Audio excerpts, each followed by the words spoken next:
जय श्री कृष्ण। दोस्तों, आज हम एक ऐसी प्रेरणादायक कहानी सुनने जा रहे हैं जो हमारे जीवन में सच्चाई, न्याय और अनुशासन की महत्ता को उजागर करती है।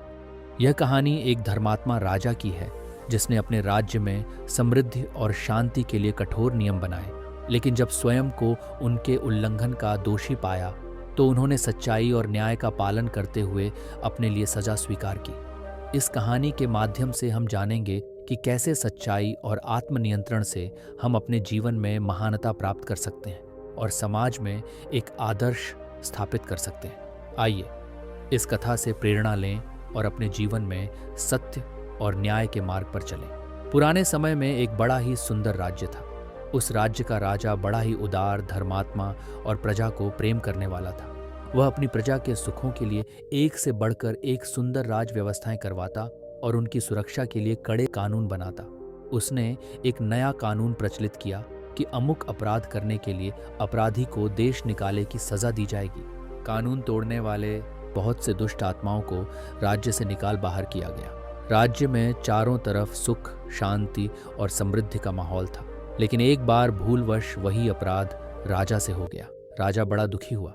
राजा चाहता तो उस अपराध को छुपा सकता था, लेकिन राजा था सच्चा।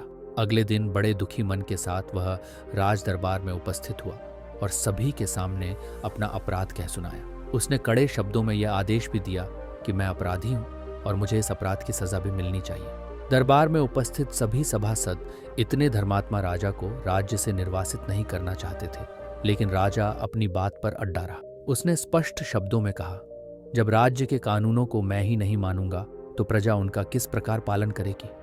इसलिए मुझे देश निकाला होना ही चाहिए। अंततः राज दरबार में यह निर्णय हुआ कि राजा को राज्य से निर्वासित कर दिया जाएगा। लेकिन अब प्रश्न यह था कि अगला राजा किसे बनाया जाए। उस राज्य में प्रजा में से ही किसी योग्य व्यक्ति को ढूंढकर राजा बनाने की प्रथा थी। जब तक नया राजा न चुन लिया जाए तब तक उस पुराने राजा को ही कार्यभार संभालने के लिए विवश किया गया और ये बात उस राजा को मजबूरन माननी पड़ी। उस जमाने में आज की तरह वोट पड़कर चुनाव नहीं होते थे। चुनाव का यह तरीका उन्हें पता नहीं था, ऐसी बात न थी, बल्कि उन्हें अच्छे से पता था कि यह तरीका उतना प्रभावशाली नहीं है, क्योंकि लालच, धौंस और झूठे प्रचार के बल पर कोई नालायक भी चुना जा सकता है। इसलिए व्यक्ति के सद्गुण ही उसके चुनाव की कसौटी थी।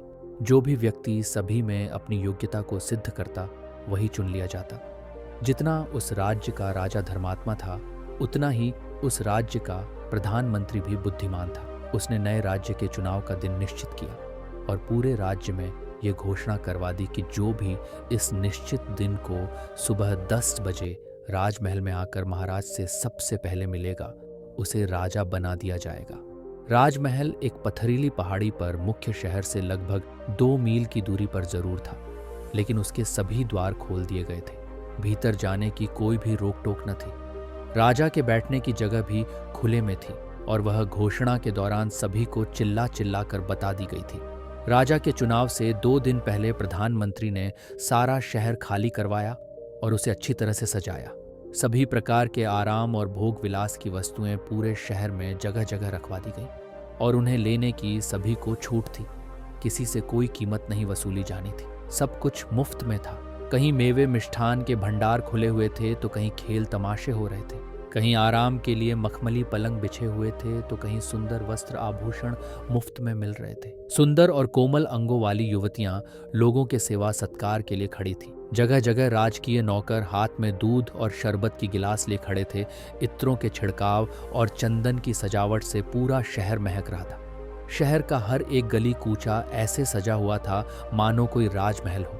चुनाव के दिन सुबह से ही राजमहल के सारे द्वार खोल दिए गए और लोगों को उस सजे हुए शहर में आने की अनुमति दे दी गई।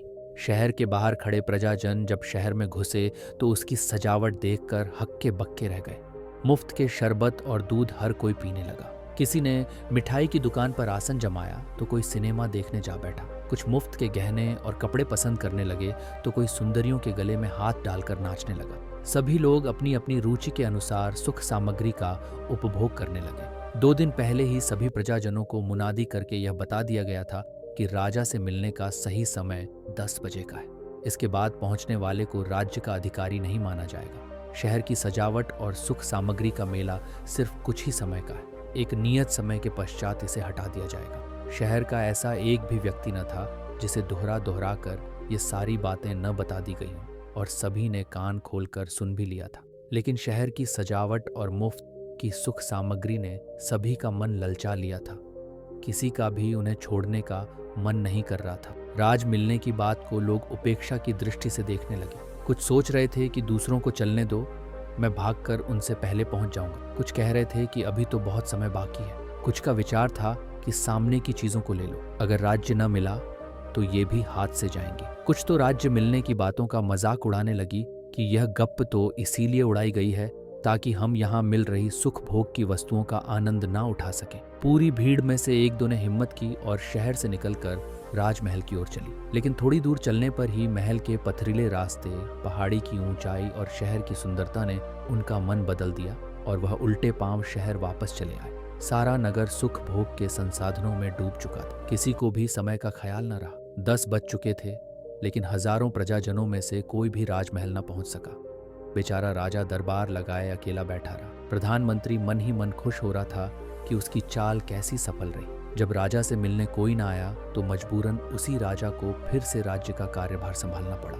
दोस्तों, ये कहानी काल्पनिक है, लेकिन ये मनुष्य जीवन की सच्चाई को दर्शाती है। हम भी तो अपने आज के छोटे छोटे सुख भोगों के लिए अपने जीवन के लक्ष्यों और उज्जवल भविष्य की आहुति दे देते हैं। हम में से किसे नहीं पता कि हमारे पास लक्ष्य प्राप्ति का समय सीमित है, लेकिन हम फिर भी इसे अपने झूठे सुखों के लिए बर्बाद करते रहते हैं और समय हाथ से निकल जाता है। हर विद्यार्थी को पता है कि उसके पास इस परीक्षा को पास करने का एक नियत समय है और फिर ऐसा समय दोबारा नहीं मिलेगा, लेकिन वो फिर भी अपने समय को सिर्फ थोड़ी देर के मजे के लिए गप्पे मारने, यूट्यूब शॉर्ट्स देखने, इंस्टा रील देखने या बेवजह घूमने भागने में बिता देता है। उसे लगता है कि दूसरों को पढ़ने दो, मैं आखिरी के कुछ दिनों में ज्यादा मेहनत करके रात रात भर जाग कर सबको पीछे छोड़ दूंगा। लेकिन ऐसा हो नहीं पाता, और जब समय हाथ से निकल जाता है तो सिर्फ पश्चाताप ही हाथ लगता है। आखिर सब कुछ जानने के बाद भी हम बार बार वही गलती इसलिए करते हैं क्योंकि हमारा खुद पर नियंत्रण नहीं है, और यह नियंत्रण इसलिए नहीं है क्योंकि हमने कभी गंभीरता के साथ अपनी आदतों को नियंत्रित करने का प्रयास ही नहीं किया। हम बीच बीच में अपने मन को छोटे छोटे मजे चखने की छूट देते रहते हैं, इसलिए ये कभी भी दूर के बड़े आनंद को प्राप्त करने का प्रयास नहीं करता और हमें छोटे छोटे सुखों में उलझाए रखता है। हर काम के लिए समय सीमित है क्योंकि जीवन कभी भी खत्म हो सकता है, लेकिन हम में से कितने लोग हैं जो इस घोषणा को याद रखकर झूठे सुखों में नहीं डूबे रहते और अपना हर दायित्व समय पर पूरा करते हैं। अवसर चला जा रहा है और हम आज के छोटे छोटे सुखों के भुलावे में पड़कर अपने अनमोल समय को बर्बाद किए जा रहे हैं और उज्जवल भविष्य की ओर आंख उठाकर भी नहीं देख रहे। हमारे इस व्यवहार को देखकर प्रधानमंत्री शैतान मन ही मन खुश हो रहा है कि मेरी चाल ऐसी सफल हो रही है।